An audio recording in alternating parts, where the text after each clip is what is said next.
Welcome to Health Unabashed on Healthcare Now Radio, your go-to place for all things health and wellness innovation. We're all about sustainability, equity, and patient-centric care. I'm Greg Masters, executive producer and co-host, and I'm thrilled to be joined by my esteemed colleague, the digital health advocate, author, and global thought leader, Gil Bash. Together, we're your guides on this journey through the minds of thought-provoking individuals, groundbreaking ideas, and the transformative companies making waves in the industry. Today, we're delighted to chat with Health IT industry trailblazer and seasoned healthcare executive, Ed Marx.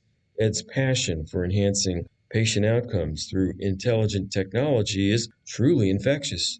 He's a veteran of the C-suite with stints at the Cleveland Clinic, New York City Health and Hospitals, Texas Health Resources, and University Hospitals under his belt. Ed's experience spans the full spectrum of healthcare, having served on both the supplier and provider sides, and he brings a unique perspective to the table.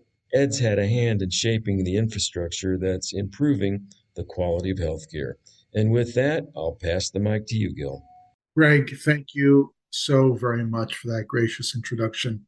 And I just want to say to our listeners, this show wouldn't happen without you. I don't think people realize that not only do you and Fred Goldstein have your own program, very popular Health Pop Week, but also you are the executive producer of this show. And I thank you as our co-host.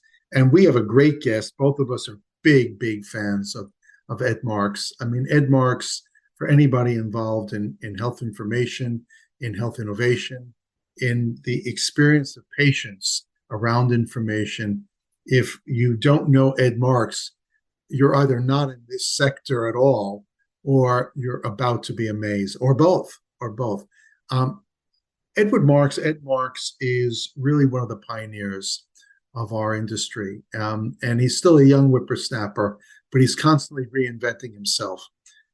Ed has had a number of amazing positions, and we're very fortunate to have him on the program. Ed, by the way, worked in Texas. He was part of the governor's team way back when in really establishing the discipline for one of the nation's larger health systems, obviously, state government. He obviously, many of you know him from his work at Cleveland Clinic, where he was the chief information officer. He is also the co-author of a great book. I highly recommend. Maybe he'll mention this. Maybe he'll talk about a new edition coming up. He started his own advisory some time ago, and then was hired by one of his big clients. He was with them for quite some time. And then after really a long, successful stretch as their chief information officer, stepped into a new role and became chief executive officer of a company called Divergent. He's now doing really what his dreams have always sort of like called him to do, which is to go out and help our industry, maybe save our industry. He's launched his own advisory. I think this is the first program where he's going to share with us a little bit about that dream, that plan, and the benefits to everyone we serve. Ed, welcome to the program. I'm so grateful you could make time for us. Well, Gil, I wouldn't have missed this for the world. Thank you for having me. And you said so many things there, and I want to make sure I don't lose track. But as you know, it's really about the people around you that help make you successful. So all the good things, all the accolades that you threw my way are only made possible through, I work with great teams, I worked with great organizations, and I've got a great family. So it's really a testimony to them. I just pour out or try to pour out whatever people pour into me, like yourself. You're a hero of mine, a mentor of mine. I watch you all the time, all your moves, all the different things you're doing. And plus you're a military hero of mine as well as a fellow. We're Army buddies, Ed. I have to say that I have to salute you. I have to salute you. You left the ranks of the non-commissioned officers to become an officer, and I salute you for that. I know that it's rare when we meet people from our industry who've actually served in the military in service roles, and I think anybody out there who's been in the service knows. You, on one hand, it's a privilege. On the other hand, you actually do lose a lot of personal freedom in order to serve the greater good. Ed, something that you've been very candid about as well is not just your professional leadership, but your sudden sort of like being thrust into the role of patient. I always think of you as this, which you are, this brilliant health information leader, author, speaker, executive, marathon runner, triathlete leads, and all this. But you also had a major cardiovascular event some time back, and then you bounced back and you're running again, cycling, and recently back from touring Morocco and the mountains. Um, so listen, I don't want you to give up any secrets, but you have a certain joy and zest to life, no matter what rolls your way. Share with us what is the Edward Marx secret to smiling? Well, I think it's a missional alignment, right? When you're doing the things in your life that you feel called to do, and you're surrounded by all that great support that we talked about earlier, I think that's really key. The other thing is resilience. So, speaking of patient experience, my colleague Chris Ross, CIO of Mayo Clinic, and I have embarked on writing a book together based on both of us had these just horrific health experiences, both healed now, thankfully. And we're writing about it. And we realized as we were writing about it how important resilience was. So it's not an academic book whatsoever, but in the research that we did, resilience came out as kind of that number one factor. It wasn't really attitude that determines, who's going to survive something and who isn't. It's really resilience is sort of this key. And I look back at my life and, the life, as my parents out of the Holocaust, talk about resilient people. I kind of grew up out of that. And, I was thrown into a lot of messy situations as an immigrant.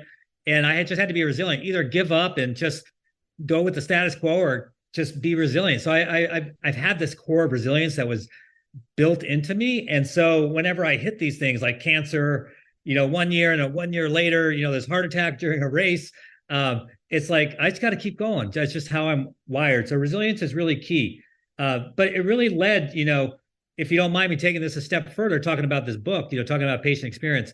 And, we were writing it to our colleagues and we realized nothing's changed in the last 20 years in healthcare. We've been talking patient experience for a long time. Maybe we didn't call it patient experience 20 years ago. We had a different word for it, but basically it was the complaint department, maybe, or where patients went to share their their dissatisfaction with the system. So we've been at it a long time, but not much has changed. So working with the publisher, we decided to write this book for the public. So this book is coming out in the spring of 2024. We finally have a date. And we're really excited about it because we said we're not giving up on our colleagues. There's actually one chapter in the book called Dear Colleagues that we purposely have in this book for the public, so the public can see what we're saying to our colleagues as well. But it's really about how can you ensure a great patient experience no matter where you are in the world, no matter what sort of hospitals in your town or what your insurance allows you to have access to. It's how to build it yourself. Because if you count on a health system, forget it. And you're touching a sort of a nerve, because we often talk about patient experience and that our system is now dedicated to patients. And I'm going to push back, and I think you're going to agree with me or not, but I think the system is based on the system, not around the patient. Right. And the whole model of the system is to keep the system moving. Patients just happen to be a necessary nuisance that the system has to deal with. Now, I'm being glib, and I apologize. I think there are many clinicians, many who are passionate, but I think the system is obviously an economically driven system, and that every decision that's made within the system is centered around, does it cost? Do I make money from that? Can I keep the system moving from these decisions? And I think part of it is our system is also driven by not preventing disease, but actually it's a sick care based system, not a healthcare based system. You're a model of healthcare. Even after your events, you are constantly focused on physical fitness and diet, taking good care of yourself. But our system doesn't necessarily build itself to do that. But I want to swing over to something that we're both professionally passionate about, which is the role of information. in guiding these decisions. And you've really been the curator of information for major provider systems and corporations. I know your work at Divergent, which is now a client of yours, and your new adventure, is based on processing information in new ways. I mean, what's your philosophy around how we use information in the health system? Are we thinking differently or not? Well, I think we're thinking differently in terms of the technology. Like we realized, a few years ago with the emergence or popularity of cloud computing and computing at scale, just that we could finally aggregate all this data. And as we work through interoperability issues and challenges, which they still exist today, but I think they have gotten better. And then we're realizing the power of the data and the ability to leverage data. But I don't know that we've gotten to the era yet that we're truly maximizing all the data that we have to make the best decisions for treatment, the best decisions for patients. And, a lot of times you hear the kind of cutting edge stuff that some organizations are doing. And Gil, you know this in your practice, that it's maybe just 5 or 10% at the top that are able to leverage AI, right? Today, we're talking about generative AI and all the different capabilities. And yeah, there's definitely some use cases and some organizations leading the way, but they don't represent the mass of organizations. So we haven't really gotten to that level yet. And I think we have to continuously to aggressively push. And the other area around data, there's really two other things that I think about. One is really you could call it the democratization of data, and that is who owns the data. I'm big into personal empowerment, like it's my data, let me have that data. I want to dice and slice it myself. I don't want to have to, wait on the health system to do all that for me. I want to do comparative analysis myself across the globe, different ways of looking at things that I might be limited to if I don't have access to the data. And then, the whole disparities within the data as well, is something that we all have to be concerned with, like where that data set come from, and how might it bias our treatment decisions, because we all know examples where that's been the case. So, summary: I love where we've gone with technology. I think we have made some advancements.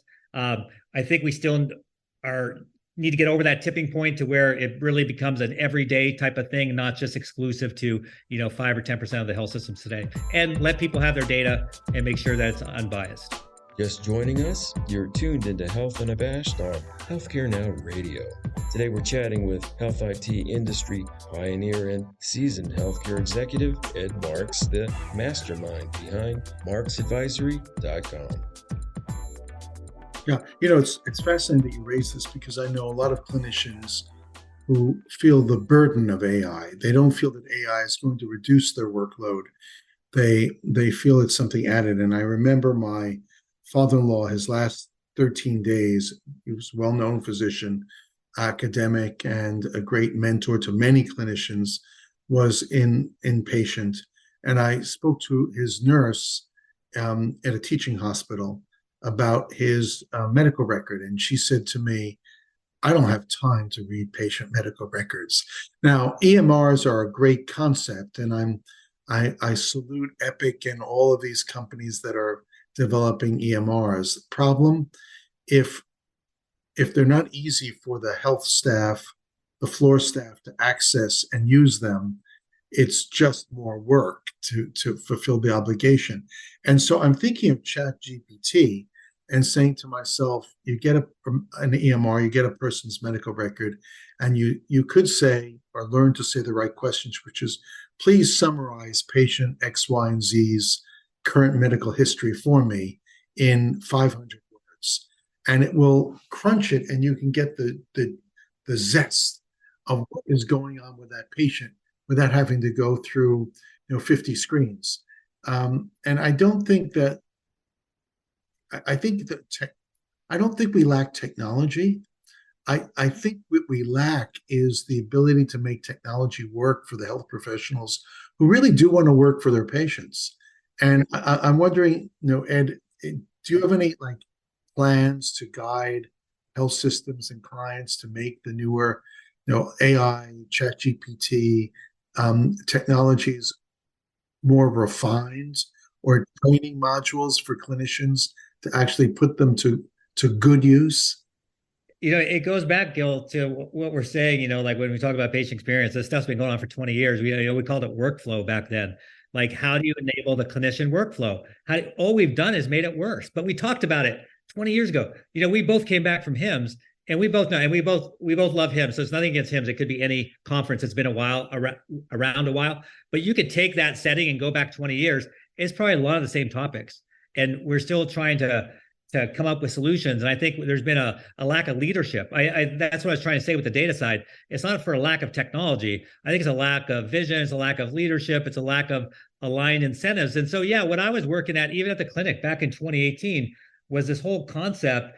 And this was before Nuance and others came out with their ambient voice and things like that. But really, this ambient voice capability, to you and I are having a conversation, I might have an earpiece. So there's no tech in between us talking. So you can have a very intimate conversation with a patient, very, engaged with that patient, but you have an earpiece, and that earpiece is coaching you based on what the patient's saying, the tone of voice, and it's going back into the database, into their genomic profile, and matching that to what they're saying and matching that to the latest and greatest research, and then prompting you as a clinician, what's the next best question?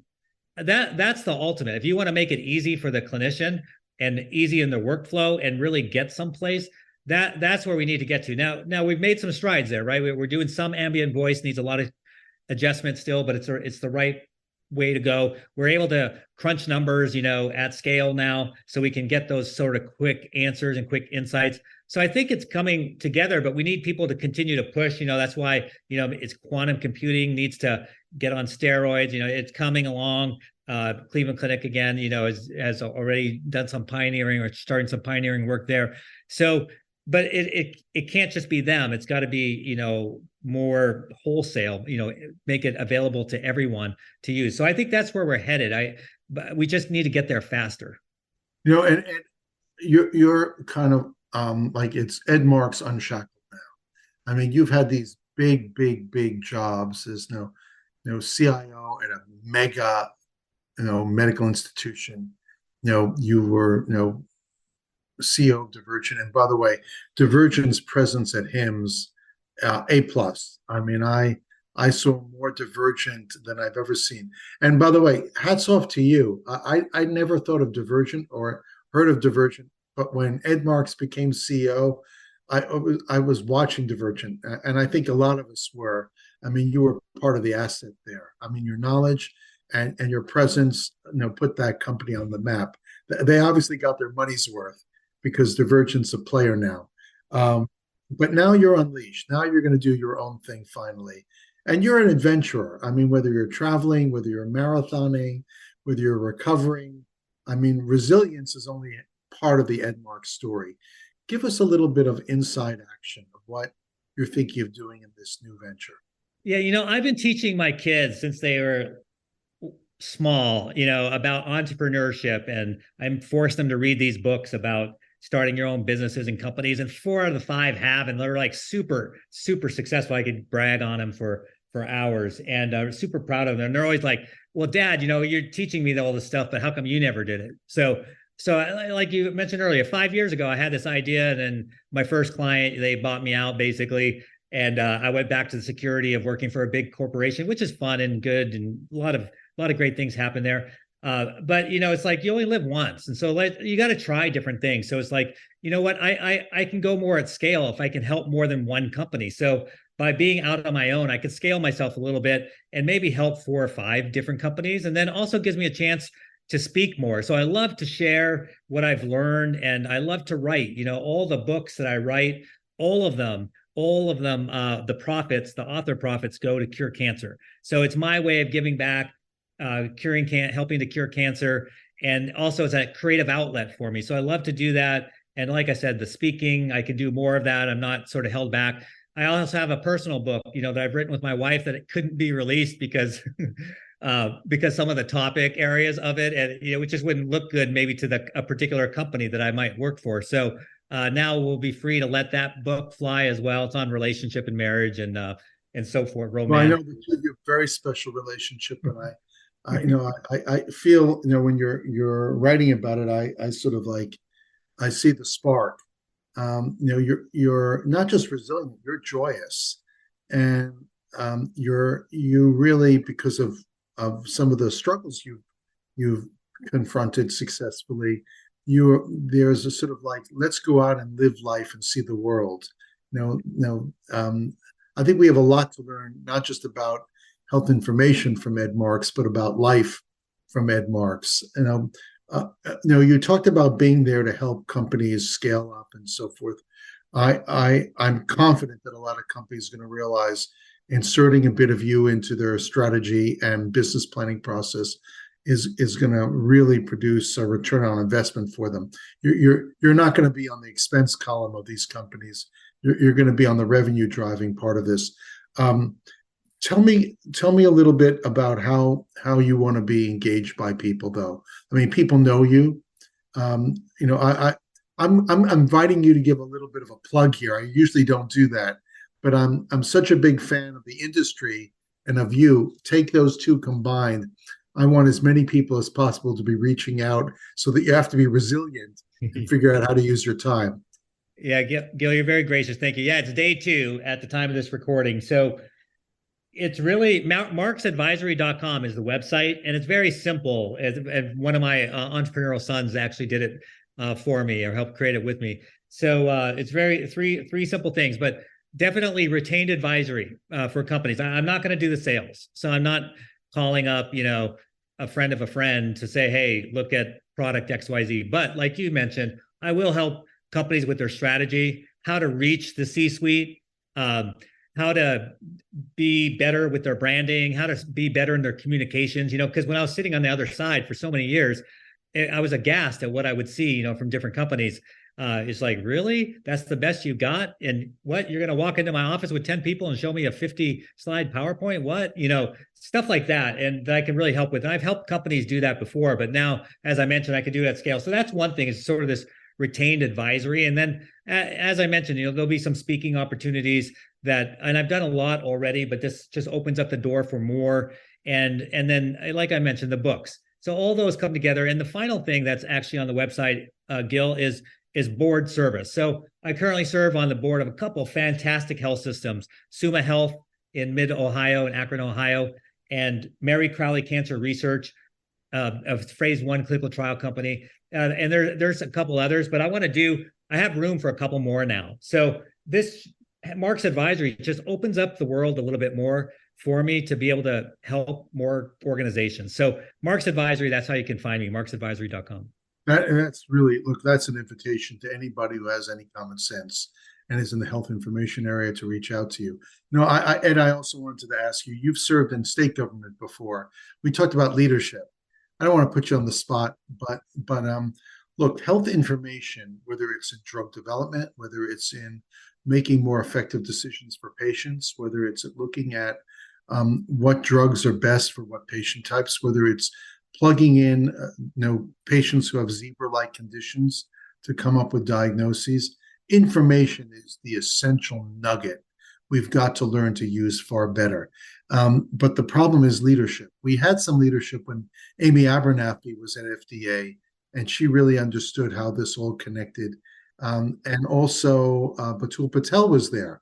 And we had real thinkers of our category. They're gone. What's the chances of federal government calling up Ed Marx and saying, I know you started this gig, but we need you? Any hope to our industry?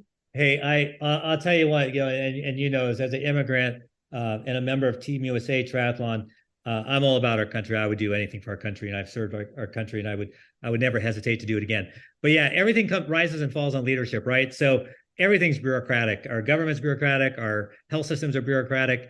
And we just need bold leadership. The problem is people are fear of their job. They're afraid they're going to get fired. If you push too many buttons, then someone won't like you. And so people just sit around and occupy space. And that's why we haven't moved the needle on patient experience, on information, on all the things that you and I like to riff about and try to help other organizations with. And it really requires this bold sense of leadership and bold organizations that can handle bold leadership. So that's the other thing, right? The culture of some of these organizations and sometimes the government, they can't handle bold leadership. It's like, whoa, that's going too fast, Mr. Marx, or that's too much. And so we need people who are just resilient and brave and feel a calling and go do their work no matter what happens to them or their career, but they're doing the right thing that ultimately saves people's lives. I'm with you. I'm with you 100%. Ed. It's amazing how quickly this time flies. We've got just a minute or so left. So I wanted to ask you, in the minute or so left, tell me, what's the hot button issue that you think leaders of the larger health information companies, not all of them, but some, they really need to prioritize right now? What's your thought about that? Well, it goes back and it'll hit a lot of the topics that we already hit on, especially sort of the financial incentives, misaligned incentives that our health system has. But it's hospital at home and virtual care. We were, because of the COVID, as you know, we really accelerated virtual care, hospital home thinking capabilities and execution. When the pressures pulled back on us and it wasn't so important anymore, we started telling people to come back to the hospital. And we went from 80% utilization in some cases of virtual care to under 10%. And it's like, that's crazy. And that's what I'm talking about. Bold leadership is like, we all know that's wrong. We should do as much care in the home as possible. It's cheaper, it's higher patient satisfaction, and the quality of care is the same or better. So you're hitting the triple, quadruple aim. And so we really need to go there. And so I feel bad that the organizations have retreated because they want to go back with the old comfortable way and align themselves financially. And that's a big piece of what's wrong today. You are, Ed, you are so right. Look, we could go on for hours, and I hope to have you back. I want to get a report on how your venture is doing, because I think that we have a lot at stake at your success. It's not just about you. It's about all of us. Ed, welcome to the great entrepreneurial world. You don't need resilience to succeed. You just need Ed Marx. Ed, thank you for joining us. Thank you for having me. And that's a wrap for today's broadcast, folks. And a huge thank you to our listeners for tuning in, and to our special guest, health IT industry guru and seasoned healthcare executive, Ed Marx, the brains behind Marx Advisory. To get more of Ed's insights, head over to www.marxadvisory, and that's Marx with an X. And keep up with him on Twitter at MarxTango. For more Health Unabashed goodness, make your way to our program page at healthcarenowradio.com. We're on air weekdays at 10:30 a.m., 6:30 p.m., and 2:30 a.m. Eastern, or 7:30 a.m., 3:30 p.m., and 11:30 p.m. Pacific. Keep the conversation alive with Gil and me on Twitter. You can find us at Gil_Bash, and that's BASHE, and Greg Masters, MPH, and that's Greg with 2 G's. Don't forget to tag your tweets with Health Unabashed. Until next time, let's keep pursuing better health and never apologize for it.